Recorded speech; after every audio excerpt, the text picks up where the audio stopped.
Hello everyone, आज की इस वीडियो में मैं आपको सिखाऊंगा इंग्लिश लैंग्वेज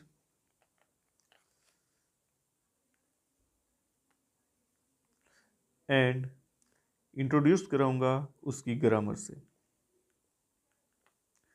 थोड़ा सा हम लैंग्वेज के बारे में बात कर लेते हैं पहले।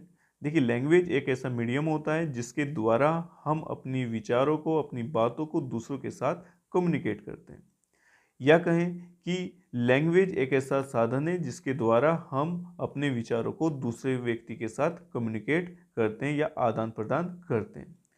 लैंग्वेज अलग अलग हो सकती हैं, जैसे कोई व्यक्ति हिंदी बोलता है, कोई व्यक्ति इंग्लिश बोलता है, कोई व्यक्ति दोनों बोलता है, या कोई व्यक्ति अन्य भाषाएं बोलता है।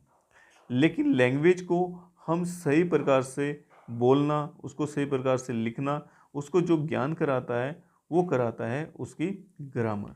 ग्रामर क्या होता है?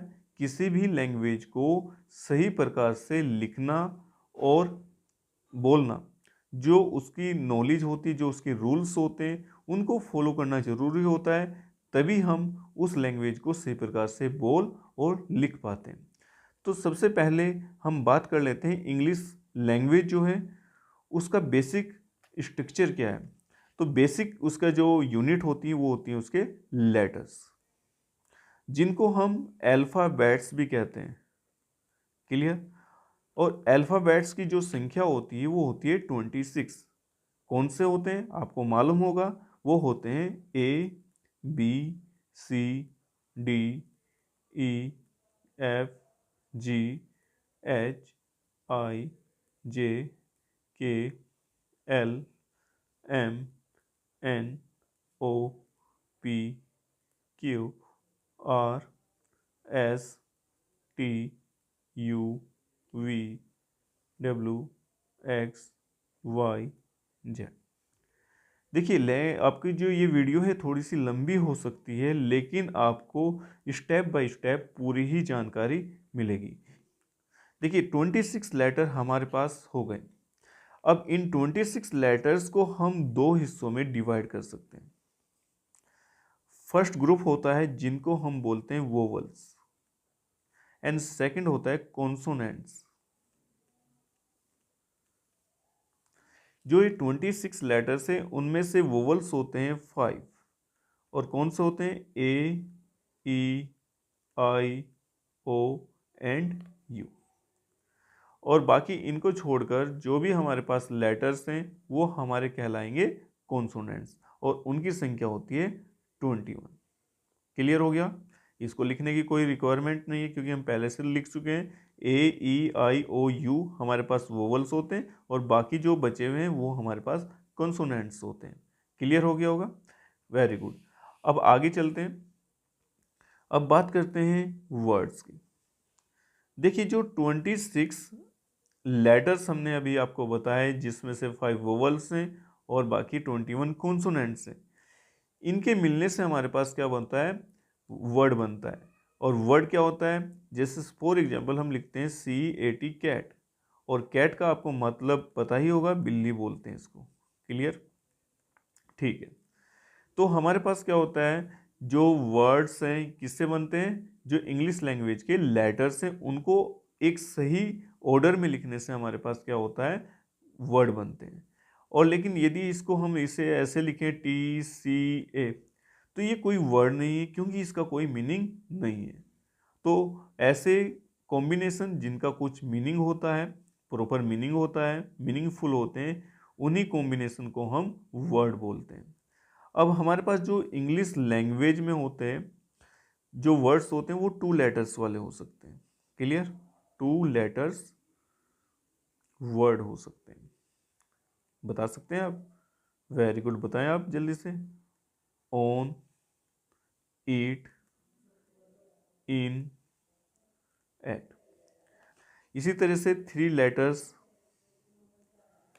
वर्ड होते हैं, जैसे कैट, मैट, नेट। तो ये क्या है? 3 लेटर्स वर्ड है। इसी तरह से हमारे पास क्या होते हैं? 4 लेटर्स वर्ड्स हो सकते हैं, जैसे 4, बुक, ठीक है। और ऐसी और भी लेटर आपके वर्ड्स हो सकते हैं। अब आते हैं 5 लेटर वर्ड्स, बता सकते हैं आप कौन से होते हैं। Very good, Apple, very good, Apple आप खाएं, हेल्थ के लिए बहुत ही यूजफुल होता है। और मैंगो, मैंगो में विटामिन ए काफ़ी मात्रा में पाया जाता है और काफ़ी टेस्टी भी होता है, इसको भी आप ज़रूर खाएं। अब बात करते हैं 6 लेटर वर्ड्स की। इसका एग्जाम्पल है हमारे पास मोबाइल फ़ोन। मोबाइल में देखो स्पेलिंग होती है MOBILE।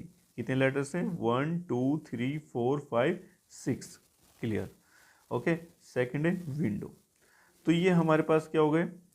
2 letters words, 3 letters, 4 letters, 5 6 और ऐसे ही इससे भी अधिक लेटर्स वाले वर्ड्स हो सकते हैं। क्लियर हो गया होगा। अब हमने वर्ड्स की बात कर ली है, तो उसके बाद हम बात करते हैं सेंटेंस।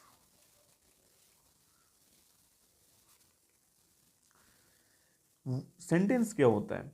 देखिए सेंटेंस क्या होता है? ग्रुप ऑफ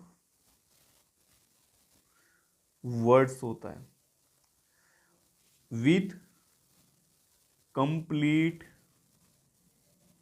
सेंस, जिसका एक कंप्लीट मीनिंग होता है।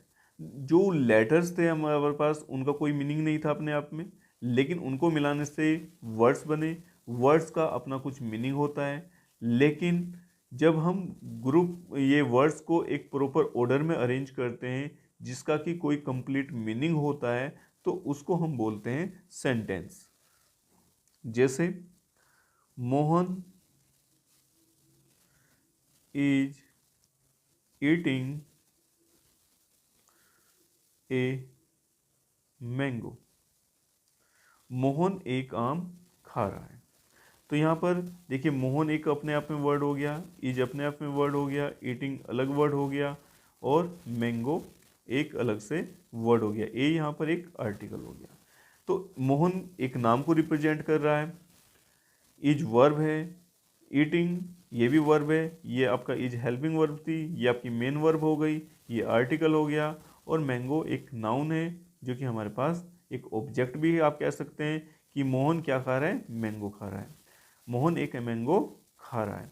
तो ये हमारे पास क्या हो गया? एक ऐसा ग्रुप ऑफ वर्ड्स हो गया जिसका एक कंप्लीट मीनिंग होता है, इसको हम बोलते हैं सेंटेंस। क्लियर। अब सेंटेंस के भी हमारे पास 2 पार्ट होते हैं। एक होता है सब्जेक्ट एंड सेकंड होता है हमारे पास प्रीडिकेट। ये क्या होता है? प्रीडिकेट होता है। देखिए सब्जेक्ट क्या होता है? जिसके विषय में बात की जा रही है, जिसके बारे में हम बता रहे हैं। जैसे Mohan is eating a mango. Mango कौन खा रहा है? मैंगो खा रहा है मोहन। तो यहाँ पर ये क्या हो गया? सब्जेक्ट हो गया। और सब्जेक्ट के विषय में जो भी कुछ बताया जाता है वो होता है प्रीडिकेट। प्रीडिकेट क्या हो गया? Is eating a mango. Mohan एक आम खा रहा है। तो इस तरह से हमारे पास क्या हो गया? ये एक सेंटेंस बन चुका है। क्लियर। अब आपको मालूम चल गया होगा कि जो इंग्लिश लैंग्वेज होती है, इंग्लिश ग्रामर होती है, उसकी बेसिक यूनिट होती है अल्फ़ाबेट्स। अल्फ़ाबेट्स से वर्ड्स बनते हैं और वर्ड्स से बनते हैं सेंटेंस। दोस्तों यदि आपको यह वीडियो अच्छी लग रही है तो इसको लाइक करें। यदि आप हमें सब्सक्राइब करेंगे तो हम आपके लिए बेहतरीन वीडियो बनाकर लेकर आएंगे। तो आपसे रिक्वेस्ट है कि आप हमारे चैनल को अभी सब्सक्राइब कर लें। Thank you so much.